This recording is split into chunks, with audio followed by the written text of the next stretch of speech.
What's going on, guys? Welcome back to the channel and to another news update for Battlefront 2. Today we have an update on the next patch coming to the game, which will include some hero balancing, as well as an update to the milestone for the new Darth Maul appearance. Before we check it out, if you're new to the channel, consider subscribing and getting notified so you can stay up to date with more Star Wars gaming news. We're closing in on our goal of 100,000 subscribers, and we're getting closer every single day. If you could help us reach that goal, I'd really appreciate it.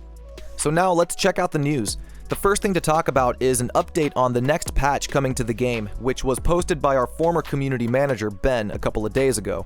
He has this to say: "Hey everyone, we wanted to give you a quick update on where we are with regards to the next patch for Battlefront 2. The patch is currently being worked on and will contain a variety of bug fixes, tweaks, and improvements. This patch will also make a change to the requirement for the Darth Maul Old Master appearance. The current plan here is to change the criteria required. Instead of requiring you to defeat 5,000 opponents as Darth Maul, we will be changing it to be 5,000 opponents as any dark side hero.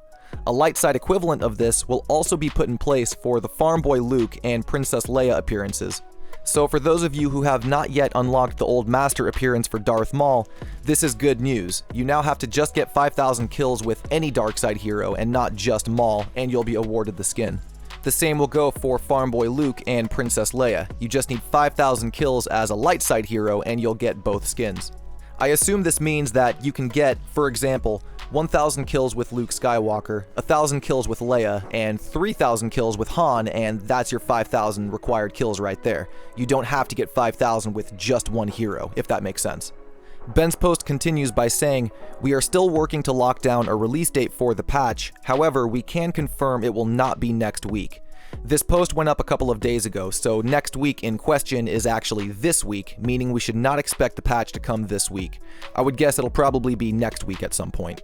Unfortunately, as the team adjusts to working from home, this has caused a knock-on in terms of release timing. As always, we thank you all for your continued support. Stay safe, and may the Force be with you.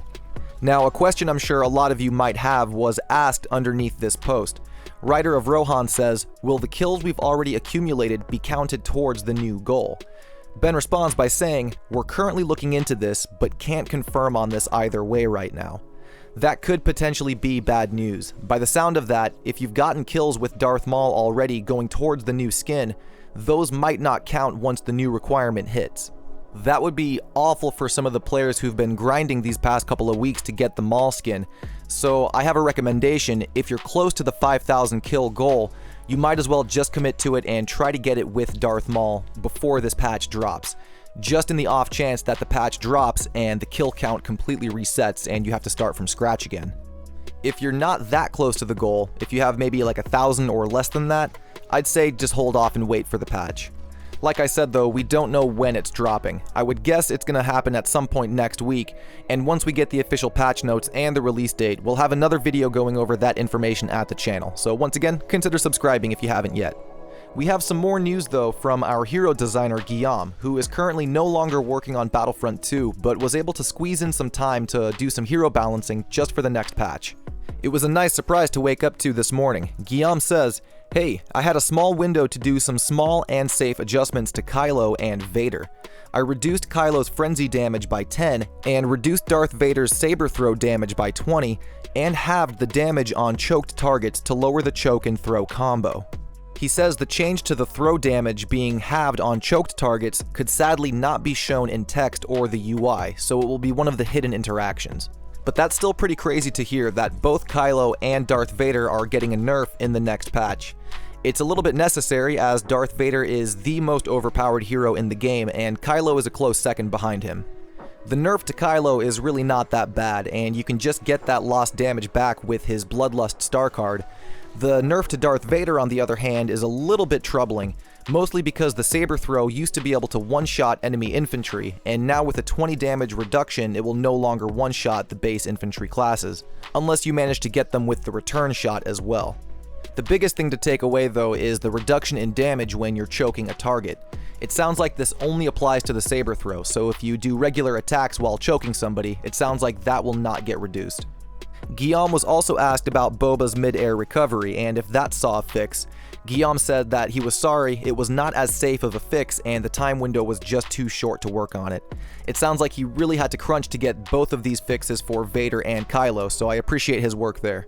It's especially appreciated considering a couple of days ago he said that he had not been able to work on the hero balancing for quite some time now, so the fact that he found the time to do it is really nice.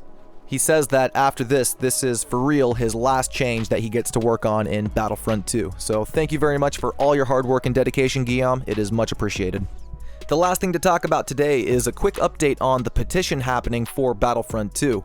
I'm sure most of you have heard of it. If you have not, it's just a petition asking EA and DICE to continue support for Battlefront 2 in the form of paid content. And right now we're sitting at just about 65,000 signatures as of recording this video. If you want to add to the ever-growing list of names, I'll have a link in the description below which will take you to the petition and you can sign it yourself. As always, when talking about this petition, I have to make it clear that this is not a guarantee that EA and DICE will continue support. This is just a way to get our message across and let them know that we care about this game and we do want it to continue. Both my channel and the petition are fighting for 100,000 strong, so if you do want to see more support for Battlefront 2, consider signing the petition, and if you want to help me get to 100,000 subs, consider subscribing.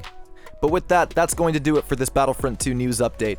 I appreciate everybody who stopped by the bazaar and checked out the video. Be sure to give it a thumbs up if you enjoyed the content, give it a thumbs down if you didn't, but either way, drop a comment below and let me know your thoughts. That's going to do it from me. I appreciate you all stopping by the bazaar, and I will see you out on the battlefront. Peace.